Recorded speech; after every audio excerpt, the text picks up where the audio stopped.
Et salut la compagnie, j'espère que vous allez bien, moi ça va super bien. Aujourd'hui on se retrouve dans une vidéo un petit peu particulière puisqu'en fait je vais vous montrer comment est-ce que je fais mes soins à l'aloe vera et à l'huile de coco. Voilà, des soins que je fais exclusivement pour mes cheveux mais qui peut aussi faire masque pour le visage, vous pouvez tout à fait l'utiliser pour la peau. En fait j'ai donc une plante aloe vera, j'ai coupé 3 pales parce qu'en fait ça fait vraiment un moment que je ne l'ai pas fait et du coup il y avait beaucoup de feuilles en fait, il fallait vraiment que là je fasse un gros pot de soin. Donc voilà, je vais vous montrer comment est-ce que je fais mes soins. Alors je suis pas une pro du tout dans l'aloe vera, je me suis surtout renseignée un petit peu en regardant des vidéos YouTube, en regardant un peu des articles sur internet, etc. Voilà, donc je vous montre ce que j'ai pu moi trouver, ce que je fais du coup. Donc comme vous pouvez le voir, j'ai mes 3 feuilles qui sont au bout contre le mur et je pense que vous voyez en fait sur le sopalin on a en fait un petit coulis un petit peu jaune. Alors ça j'ai pu voir qu'apparemment c'était un petit peu irritant et toxique pour la peau, donc c'est pour ça que je fais couler et vous voyez après une fois que tout est coulé on est bon quoi, après c'est tout neuf et on peut commencer à couper la pale. Donc on va déjà prendre celle-ci. Alors pour la couper, ce que je fais c'est que d'abord je viens en fait faire 2 bandes de chaque côté pour couper les petits picots avec un couteau quand même assez coupant hein. Et ensuite je viens couper directement chaque côté, clac et clac, donc hein, le côté face et l'autre côté je viens enlever la peau. Allez, vous allez voir hein, franchement ça se coupe vraiment tout seul. Vous voyez vraiment c'est vraiment très simple à couper hein.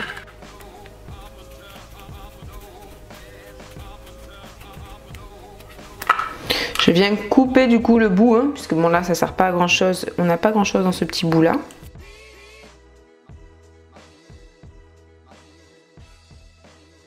Je ne vous l'ai pas précisé mais je vous conseille quand même de prendre plutôt une plante qui est bio. Si vous mettez vos produits sur le visage ce n'est que mieux. Voilà, moi elle l'est et j'en suis bien contente. Ensuite donc je viens passer en fait mon couteau vraiment en dessous du petit morceau de peau. Et je viens délicatement glisser tout le long. J'essaye de racler en fait assez proche quand même pour pouvoir garder un maximum de gelée.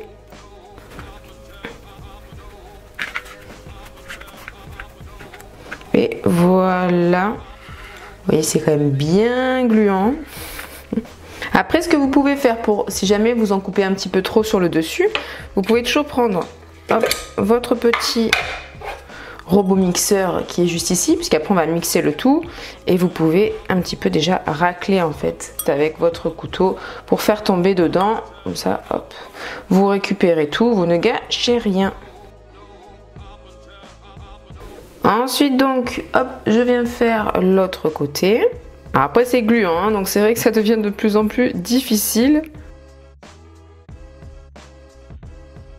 Puis surtout faire attention, voilà, ça ne glisse pas et que vous venez pas vous couper avec le couteau.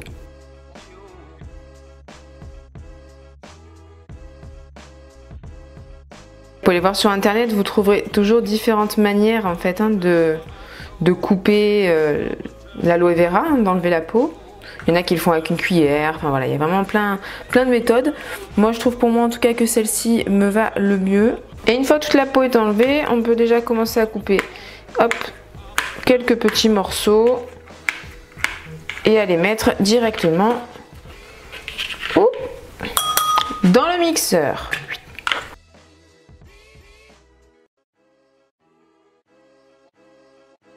Et je renouvelle l'opération. Je vous ai pas vraiment dit d'ailleurs si jamais vous avez une plante, ce que j'ai pu voir pour reconnaître une feuille assez mûre, bon, faut forcément qu'elle soit quand même déjà un petit peu grande et normalement en fait le bout penche voilà, vers le bas. Alors là je l'ai pris parce que celle-ci elle commençait un petit peu à s'abîmer. Celle d'après est déjà un peu abîmée au bout donc je voulais pas qu'elle devienne comme l'autre, j'ai préféré la prendre dès maintenant. Mais la première j'aurais dû vous le montrer dessus, elle avait vraiment bien, du coup elle pointait bien vers le bas et quand ça pointe vers le bas c'est qu'elle est mûre tout simplement.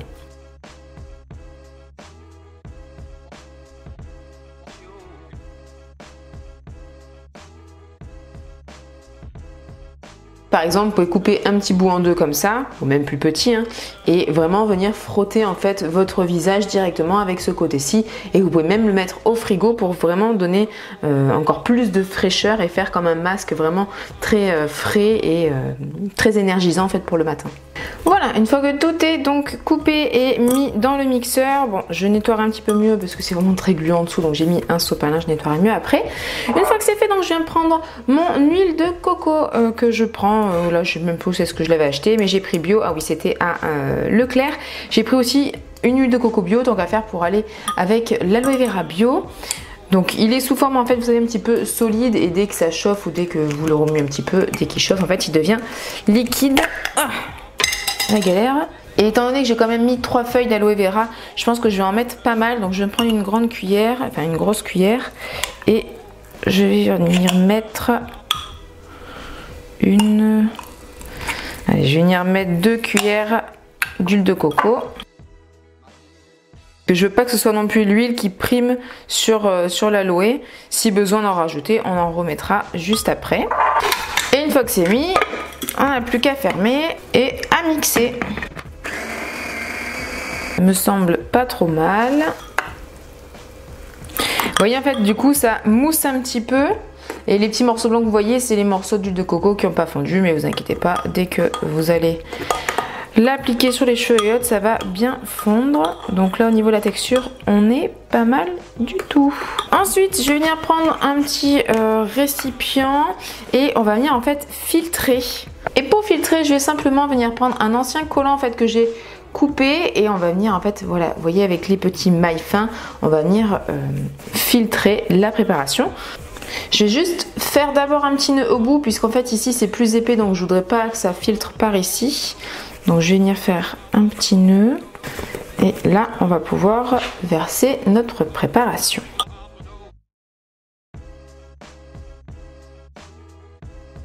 Allez, on va déjà filtrer ça. Vous voyez, il y a déjà le liquide qui sort et simplement, hop,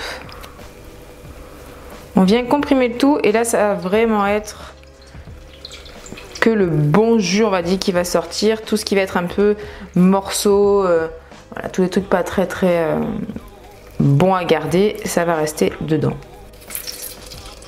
Ça c'est aussi l'huile de coco hein, qui ressort.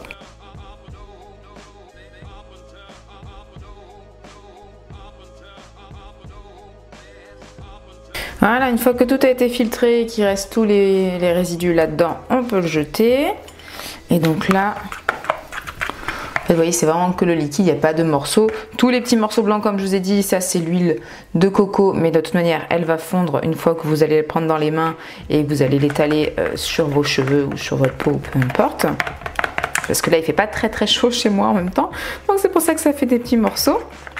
Donc une fois qu'on en est là, ce que je fais, c'est que moi, pour le garder en fait, pour pouvoir l'utiliser aussi plus tard, parce que je vais mettre tout ça sur mes cheveux, sachant en plus j'ai les cheveux extrêmement fins et il n'en faut pas beaucoup, je vais le congeler. Ce que je viens faire donc, c'est je vais venir mettre dans des moules. Voilà, je vais faire des petites portions dans des moules que je vais mettre au congèle, et une fois qu'ils ont été bien congelés, je les enlève et je les mets directement dans un petit sachet, vous savez, pour le congélateur. Comme ça prend aussi beaucoup moins de place. Et dès que je veux m'en servir, la veille, j'en sors un que je mets à décongeler. Le matin, tout est fondu et j'ai plus qu'à l'utiliser directement. Donc tout simplement, je prends mon petit moule et là je viens verser directement. Alors je vais pas beaucoup les remplir parce que comme je vous ai dit, voilà, là c'est même peut-être un petit peu trop, mais c'est pas grave, ça fera l'affaire.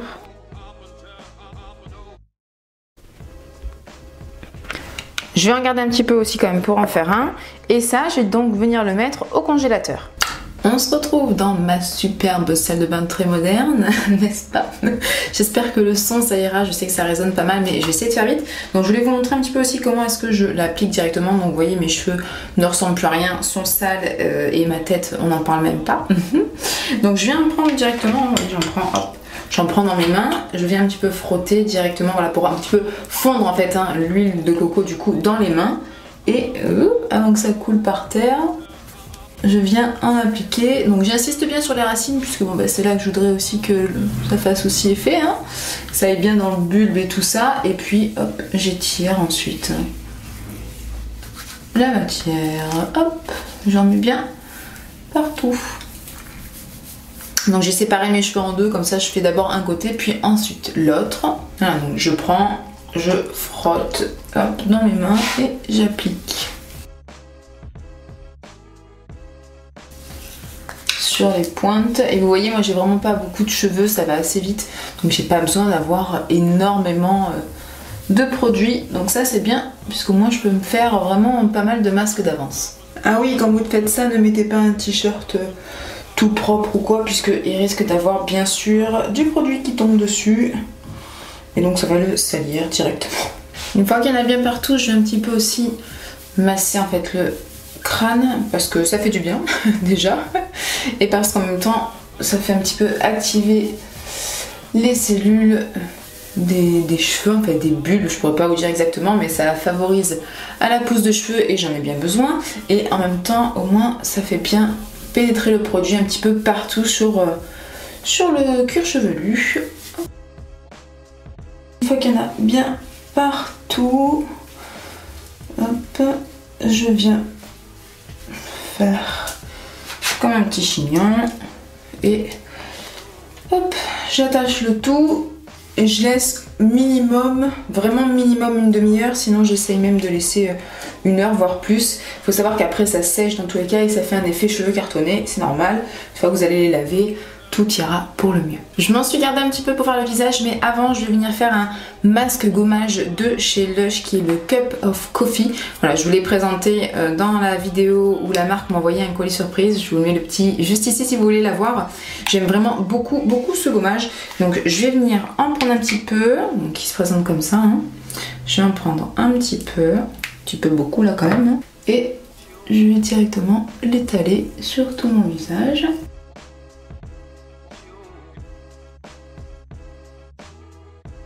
Une fois que j'en ai bien mis partout, je vais venir en fait masser, mais là j'ai peur que tout tombe par terre. J'essaie vraiment de me mettre en fait dessous mon lavabo pour pas que ça tombe par terre. Mais en fait une fois que tout est appliqué, vous n'avez plus qu'à masser en fait les petits grains de café vont faire l'effet exfoliant du gommage.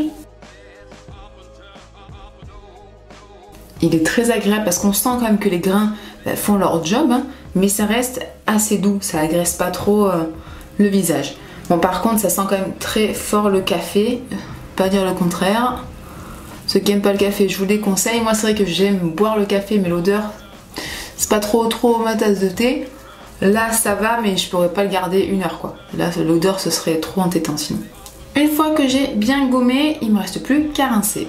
Voilà, une fois que c'est bien gommé, franchement ça laisse la pommée douce. Là je sens que franchement ça lui a vraiment fait du bien. Oh, elle est bien gommée, elle est douce. Vraiment ce masque, ce masque gommage, je le trouve mais extra. Oh là là, la peau douce. C'est très rare hein, après un gommage que j'ai la peau aussi douce que ça.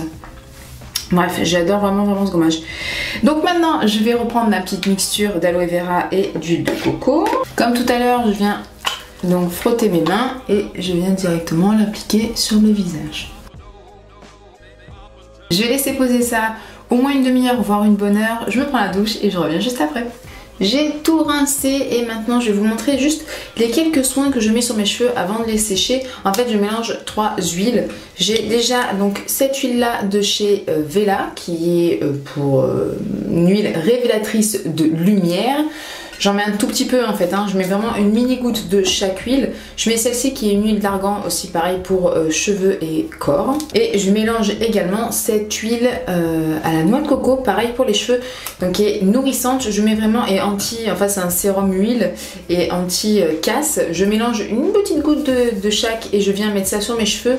Et ensuite je viens pulvériser partout de la kératine liquide que j'avais trouvé je crois à Jiffy, un truc comme ça. Elle est pas mal du tout, c'est pour les cheveux secs. Je la trouve franchement pas mal, j'en pulvérise vraiment partout et ensuite je viens sécher au sèche-cheveux. Je trouve que ça aide un petit peu quand même au coiffage. Mais déjà rien qu'en mettant l'huile, je sens que mes cheveux, le masque ça lui a fait du bien. Par contre j'ai pas pu laisser 1 heure par manque de temps tout simplement, donc j'ai laissé une bonne demi-heure. Mais vraiment je sens de suite quoi, mes cheveux ça leur a fait du bien. Ça leur manquait vraiment ce petit masque. Bon par contre ne faites vraiment pas attention à ma couleur verte toute dégoûtante hein. Il faut absolument que je retourne au coiffeur pour changer ça. Mais il faut que j'y aille quoi.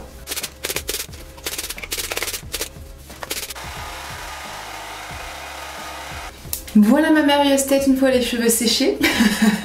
Bien évidemment je ne vais pas rester comme ça, je vais faire des boucles avec mon lisseur. parce que là c'est pas possible quoi. Franchement j'envie tellement les personnes qui ont les cheveux frisés ou lisses, hein, qui à peine voilà en sortant de la douche même les laissent sécher naturellement comme ça et puis ça fait déjà coiffé. Oh, qu'est-ce que je les envie ces gens-là.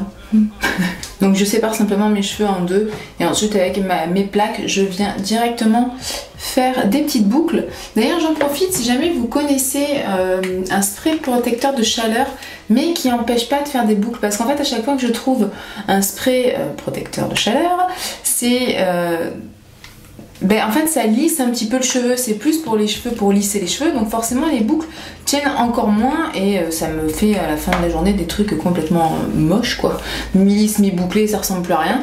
Donc vraiment si vous connaissez un qui permet de faire des boucles quoi aussi, enfin voilà, pas une mousse ou quoi vraiment, hein, enfin vraiment plus un spray de préférence, c'est ce que je préfère. Voilà, moi j'ai celui-là, je pense qu'il est assez connu, Franck Provost, là, le rouge. Alors oui il protège mais je trouve vraiment que ça lisse le cheveu et du coup j'en ai pas trop parce que ça m'énerve quoi. Après les boucles déjà à la fin de la journée forcément elles tombent et si je mets ça, mais alors là j'arrive même pas à les faire quoi. Bon, vous voyez je fais vraiment des boucles approximatives, hein. Je cherche pas à faire des trucs parfaits, de toute façon après elles vont se détendre. Moi je m'en fiche, c'est vraiment voilà, juste pour donner un petit effet un peu bouclé, coiffé, décoiffé, voilà. Je prends et je tourne. Je vous montre simplement ce que je fais, c'est vraiment pas compliqué, hein.